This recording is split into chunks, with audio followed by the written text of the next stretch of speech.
দাড়ি টুপিওয়ালাদের চাকরি দিতে যদি সমস্যা হয় তাহলে আমি মনে করি যে দাড়ি টুপিওয়ালাদের ওই সমস্ত প্রতিষ্ঠান বয়কট করা উচিত যাদের দাড়ি টুপি দেখলেই চুলকানি বেড়ে যায়।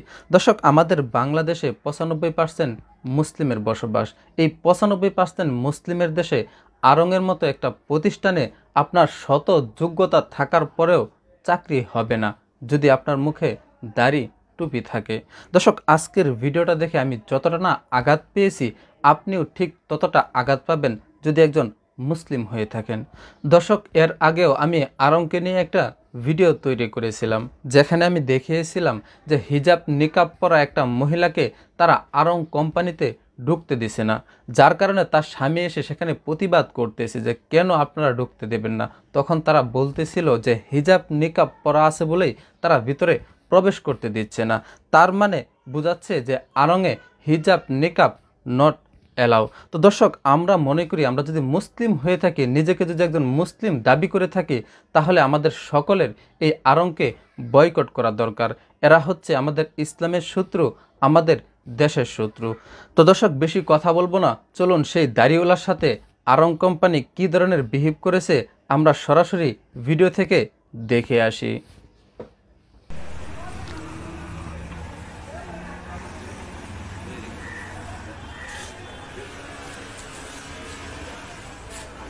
আসসালামু আলাইকুম, আমি ইমরান হোসেন লিমন গাজীপুর থেকে আসছি। আমি এখন আছি তেজগাঁও আড়ংয়ের যে মেইন ব্রাঞ্চ আছে, হেড অফিস, ওইটার অপোজিটে আমি দাঁড়ানো। তো আসছি কিছু কথা শেয়ার করার জন্য আপনাদের সাথে। আমি গত এক সপ্তাহ আগে, আপনারা তো সবাই জানেন আলহামদুলিল্লাহ রমাদান আসতেছে, তো রমাদানের সময় প্রতিটা ক্লোথিং ব্র্যান্ড বা অন্যান্য যত ব্র্যান্ডের শোরুমগুলো আছে সব জায়গায় সেলসম্যান নিয়োগ করা হয়। তো ওই পারপাসেই মানে একজন ম্যাচিউর ছেলে হিসেবে বা মানে ফ্যামিলিকে সাপোর্ট করা বা ওইভাবে বসে না থাকা, এইসব পারপাসেই আমি মানে ওখানে অ্যাপ্লাই করেছিলাম, একটা সিভি ড্রপ করেছিলাম সেই আশা নিয়ে যে হবে বা কিছু একটা। অনেকগুলো জায়গায় করেছিলাম, সেইলর ছিল, সেইলর, ও কোর্ট, যতগুলো ছিল অনেক জায়গায় করেছি, জেন্টাল পার্ক, উত্তরে যতগুলো ছিল আমার সাধ্যমতো আমি করেছিলাম। একটা সিভির পেছনে আমার বেশ অনেকগুলো টাকাই খরচ হয়েছিল। তো ফাইনালি আমি আড়ংয়ে ড্রপ করেছিলাম। তো ড্রপ করার পর আলহামদুলিল্লাহ কোথাও থেকে কল আসে না, আড়ং থেকে কল আসছে অ্যান্ড আমাকে ইন্টারভিউয়ের জন্য ডাকা হয়েছে আজকে। তো আজকে হচ্ছে ফ্রাইডে, তো আমি গাজীপুর থেকে এখানে আসছি। তো আসার পর আমাকে ইন্টারভিউয়ের জন্য ডাকা হয়েছে, আমি রুমে গিয়েছিলাম। তো রুমে যাওয়ার পর হচ্ছে কি তারা আমার ইন্টারভিউ নিলেন, কিছু কোয়েশ্চেন করলেন, অনেক কিছুই বললেন। তো আলহামদুলিল্লাহ তারা এমনভাবে লুক দিয়েছেন বা এমনভাবে কথা বলেছেন যে আমি পাস্ট, মানে আমাকে নিয়ে নিচ্ছে তারা, এরকম কিছু। তো একটা সময় মানে আমি যখন চলে আসবো বা এরকম কিছু, তখন মানে সবাই মাস্ক পরা ছিল, ওখানে যারা যাচ্ছেন মাস্ক পরা ছিল, মাস্ক পরে বের হচ্ছে। তো আমাকে এক সময় হয়তো বা সাইড দেখে বা কিছু একটা আমাকে বললাম আপনি মাস্কটা খোলেন কাইন্ডলি। তো খোলার পর তারা আমাকে বললো যে উই আর ট্রুলি সরি। আমি বললাম যে ভাইয়া কি সমস্যা, মানে কি হয়েছে বা কিছু। তো ওনারা বললেন যে আপনাকে আসলে আমরা কনফার্ম করতে পারছি না। আমি বললাম যে কেন ভাইয়া? তো বললো যে মানে করতে পারছি না ওরকম বলবো না, আপনি যদি এটা মানে ক্লিন করতে পারেন, ক্লিন সেভ করতে পারেন, বা আপনি ক্লিন সেভ করতে পারেন, সরি সেভ করতে পারেন, তাহলে আপনার জবটা এখানে আমরা কনফার্ম করবো ইনশাল্লাহ, আপনার সবই ঠিক আছে এখানে। তো যেহেতু কখনো সেভের সাথে পরিচয় না, ওনারা সেভ বলেছিল আমাকে, সেভ করার কথা, বা এইভাবে বলে নাই যে সেভ করতে, জাস্ট বলেছিলেন যে সেভ করতে হবে। তাই আমি বললাম ভাই আমি বুঝি না, আরেকবার ক্লিয়ারলি বলেন। তো ওনারা আমাকে বললেন আমাদের আড়ংয়ের রুলস হচ্ছে মানে সেলসম্যান পদে জব করতে হলে এই টাইমটার মধ্যে বা অন্য কোনো টাইম, মানে টাইমের ব্যাপারটা ওইভাবে বলে না, বলছে সেলসম্যানের জবটা করতে হলে আপনাকে মাস্ট ক্লিন করতে হবে। তো আমি জাস্ট মানে কথা শুনে হতভম্ব, কজ একটা মুসলিম নারীর জন্য যেরকম হচ্ছে গিয়ে বোরখার নিকাব খোলা, এরকম ব্যাপারটা যেরকম মানে একদম আতঙ্কের একটা ব্যাপার, আমার কাছে যখন বলেছেন সেভ করতে হবে, মানে তো কখনো করবো নাই আলহামদুলিল্লাহ, বাট আমার মানে খুব আমি হতভম্ব হয়ে গিয়েছিলাম এক মিনিটের জন্য, যে মানে কি বলতেছে, এটা কাটতে হবে, জব করি না সেটা পরের কথা, বাট উনি মানে এভাবে বলতেছে এটা কাট করতে হবে, তাহলে আমার জবটা হবে, আদারওয়াইজ হবে না। ওকে। তো আমি তখন মানে যখন বুঝতে পারলাম বা নিজের মধ্যে মানে ফিরে আসলাম, তখন আমি বললাম যে ভাইয়া আসলে আলহামদুলিল্লাহ আল্লাহ আমার কাছে মানে কোটি কোটি শুকরিয়া যে আমাকে মানে মুসলমান হিসেবে তিনি মানে পৃথিবীতে পাঠিয়েছেন, আমার বাবা মার ঘরে দিয়েছেন, মুসলিম ঘরে সন্তান বানিয়েছেন আমাকে। তো ওইখান থেকে আমি একটু মানে শুকরিয়া, আমার কোটি কোটি শুকরিয়া বললেও কম হবে। তো আমি বললাম যে ভাইয়া আমি এখন জবটা করবো না, তাহলে অসুবিধা নাই। তারপরে আমি উঠে চলে আসতে নিচ্ছিলাম। তো তারপরে বললাম যে ভাইয়া আসলে এটা আমি নিডি, অ্যাকচুয়ালি একটা জব আমার খুব দরকার, আমাকে কি অন্য কোনো ভাবে কি নেওয়া যায় কিনা এখানে, বা কম্প্রোমাইজ করার কোনো ওয়ে আছে কিনা। তারা বললেন যে সরি, এটা আমাদের আড়ংয়ের রুলস, আপনাকে এটা কাট করতে হবে। তাই আমি মানে খুশি মনে চলে আসছে, ঠিক আছে আমি যাচ্ছি তাহলে। তো আসলে এখন বাইরে চলে আসছি। এখন কথা হচ্ছে গিয়ে আমি তো মুসলমান, মুসলমান হিসেবে এটা তো মানে আমার জন্য ফরজ। আমি তো ওনাকে বলেছি, ভাইয়া আমি তো মুসলমান, আমার জন্য বিয়ার্ড রাখাটা ফরজ, মাস্ট, আমাকে রাখতে হবে। অ্যান্ড তারপর হচ্ছে আমি আমার রাসূল সাল্লাল্লাহু আলাইহি ওয়াসাল্লামকে ভালোবাসি, এটা ভালোবাসতে হবে আমাকে, আমি তাকে ভালোবাসি। তো সেই জন্য আমার এক মুষ্টি অথবা তার থেকে বড় মাছ ছেড়ে দিতে হবে আমাকে। তো এখান থেকে তো ভাই মুসলমান হিসেবে তো কখনো মানে সম্ভব না। অ্যান্ড কিছুদিন আগে যখন ফ্রান্স রাসূল সাল্লাল্লাহু আলাইহি ওয়াসাল্লামকে নিয়ে ব্যঙ্গচিত্র তৈরি করেছিল, আপনিও মুসলিম, আমার মনে হয় আমার মতো আপনারা যারা আছেন আরঙের সাথে যারা মানে কানেক্টেড, সবাই মনে হয় হ্যাশট্যাগ ইউজ করেছিলেন যে বয়কট ফ্রান্স, ফ্রান্সের পণ্য বয়কট করেছিলেন আপনারা রাসূল সাল্লাল্লাহু আলাইহি ওয়াসাল্লামকে ভালোবাসা দেখিয়েছিলেন, আপনারা হ্যাশট্যাগ মেরেছিলেন, মানে নিজেদের টাইমলাইনে পোস্ট পর্যন্ত করেছিলেন, অনেক কিছু করেছিলেন, বা ফ্রেন্ডদের সাথে দেখা হলে বলেছিলেন যে ফ্রান্সের প্রেসিডেন্ট এটা করেছে ওইটা করেছে, বা তাকে পেলে এই করবেন সেই করবেন, হয়তো বা এটা বলছি। যেহেতু সব পুরো বাংলাদেশ একদম মানে হাইপার হয়ে গিয়েছিল, তো এখানে আপনি মানে বাংলাদেশের নাগরিক হিসেবে অবশ্যই আপনিও সেরকম হয়ে গিয়েছিলেন। তো এই ক্ষেত্রে আপনাদের জায়গা থেকে কেন আপনারা ঠিক নেই, এটা কেন আমাকে কেন এটা করতে হবে? এটা তো রাসূল সাল্লাল্লাহু আলাইহি ওয়াসাল্লামের সুন্নাহ প্লাস ফরজ এটা। হ্যাঁ, এটা ফরজ first of all, and second thing হচ্ছে এটা সুন্নাহ, এক মুষ্টি রাখা বা এইটুকু। আমাকে এটা ক্লিন সেভ করতে বলছেন একটা মুসলমান কান্ট্রিতে থেকে, মানে ব্যাপারটা লজ্জাজনক অ্যান্ড হার্টিং অলসো।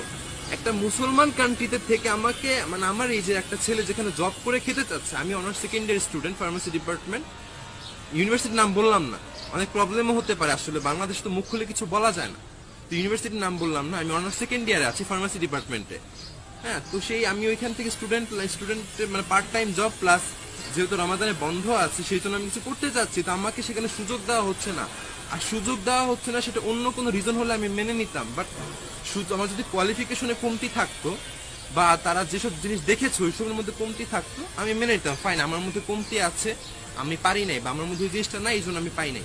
বাট তারা বলতেছে আমার বিয়ার্ড কাট করতে হবে, মানে সিরিয়াসলি বিয়ার্ড কাট করতে হবে, এটা সেভ করতে হবে আমাকে। মানে ব্যাপারটা লজ্জাজনক নাকি হার্টিং, আমি মানে একদম হতভম্ব হয়ে গেছি যে আসলে আমি বাংলাদেশ একটা মুসলমান কান্ট্রিতে জব করার জন্য আমার এই যে একটা ছেলে স্টুডেন্ট এই যে জব করতে চাচ্ছে, তাকে জবের কন্ডিশন দেওয়া হচ্ছে আপনি যেটা কাট করতে পারেন, জাস্ট নর্মাল কাট না, you have to shave it totally, মানে একদম ক্লিন করে ফেলতে হবে, তাহলে তোমাকে ওয়েলকাম, আপনি আসেন আমাদের এখানে, আপনাকে ওয়েলকাম এখানে। মানে ব্যাপারটা একদম লজ্জাজনক। তো আমি অ্যাকচুয়ালি এটা মানে বাকি মুসলমান ভাই যারা আছেন তাদের সাথে শেয়ার করতে চাই, কিছুই না, জাস্ট আমার মনের কথাটা শেয়ার করতে, নাথিং এলস। আমি বলতে চাই যে একটা মুসলমান কান্ট্রিতে আমার এই যে একটা ছেলে যেখানে বলতেছে আজকে ছেলেরা এইখানে যাচ্ছে নেশাগ্রস্ত এইগ্রস্ত সেইগ্রস্ত, ওইখানে আমি আমার ফ্যামিলিকে সাপোর্ট করার জন্য আমি নিডি অ্যাকচুয়ালি জবটা, ওইখানে আমি কিছু করতে চাচ্ছি, সেইখানে আমাকে বাধা হচ্ছে আমার বিয়ার্ডটা, মানে সিরিয়াসলি। তা আমি এখানে আমি বলতে চাই আরঙের সামনেই আছে, আমি একদম আরঙের অপোজিটে, আমি ভিডিওটা সেভ করে রাখবো। আমি জানি না আমার ভাগ্যে কি আছে, বাট আমি যদি 5000 টাকারও জব করি বা আমাকে যদি মানে অনেক হার্ড ওয়ার্কও করতে হয়, হ্যাঁ, বা অনেক হ্যারাসমেন্টের কাজও করতে হয়, আমি বলবো আলহামদুলিল্লাহ যে আমি হচ্ছে আরঙের সেই জবটা মানে তাদের অফারে আমি মানে তাদের সাথে কোঅপারেট করি নাই, আমি এটা করি নাই। আপনাদের এই 5000 আর 20,000 স্যালারি আমার জন্য কিছু না, আমার কাছে হচ্ছে কি আমার এটা ফার্স্ট, এটার ভ্যালু মানে আপনাদের 20,000 এর ভ্যালু আমার একটা বিয়ার্ড ছিললেও হবে না, আমার একটা বিয়ার্ডের ভ্যালু আপনাদের 20,000 কাছে কিছুই না, সিরিয়াসলি বলতেছি। বাকিরা কি ভ্যালু দিবে আমি জানি না, বাট আমার একটা বিয়ার্ডের ভ্যালু বা আমার রাসূল সাল্লাল্লাহু আলাইহি ওয়াসাল্লাম একটা সুন্নাহ, আপনাদের মানে 20,000 কেন, আমাকে যদি পার্মানেন্ট জবও দেন আমি সেটা করবো না যদি আপনারা আমার কাছে কম্প্রোমাইজ করতে বলেন। I am sorry to say, আসলে এটা কখনোই সম্ভব না, আমি একটা মুসলমানের সন্তান। তো দ্যাটস অল, এইটুকুই ছিল। আমি মনে হয় যে এটা অন্যায় হয়েছে আমার সাথে, অ্যান্ড আরো অনেকে দেখলাম আলহামদুলিল্লাহ আমার এই যে তারা খুব সুন্দর দাঁড়িয়ে রেখেছেন, রাসূল সাল্লাল্লাহু আলাইহি ওয়াসাল্লাম সুন্নাহ বহন করছে, কোনো স্টাইল না, হোপ তাদেরকে হয়তো না করে দিয়েছে। তো ব্যাপারটা লজ্জাজনক অ্যাকচুয়ালি, আমাদের বাংলাদেশের মতো মানে একটা কান্ট্রিতে এরকম কিছু হচ্ছে লজ্জাজনক। তো এইটুকুই ছিল। আসসালামু আলাইকুম।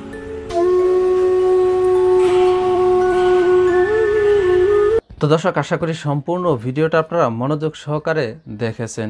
দেখেন, একটা লোক শুধুমাত্র তার মুখে দাড়ি ছিল বলেই তার চাকরি হচ্ছে না, সেখানে শর্ত হচ্ছে যে তাকে ক্রিম শেভ করতে হবে, তার মুখে দাড়ি থাকা যাবে না, তারপর সেখানে চাকরি দেওয়া হবে। কিন্তু কেন আরঙের মতো একটা প্রতিষ্ঠানে কেন এই ধরনের বিহেভ করবে, আসলে আমাদের বোধগম্য হয় না।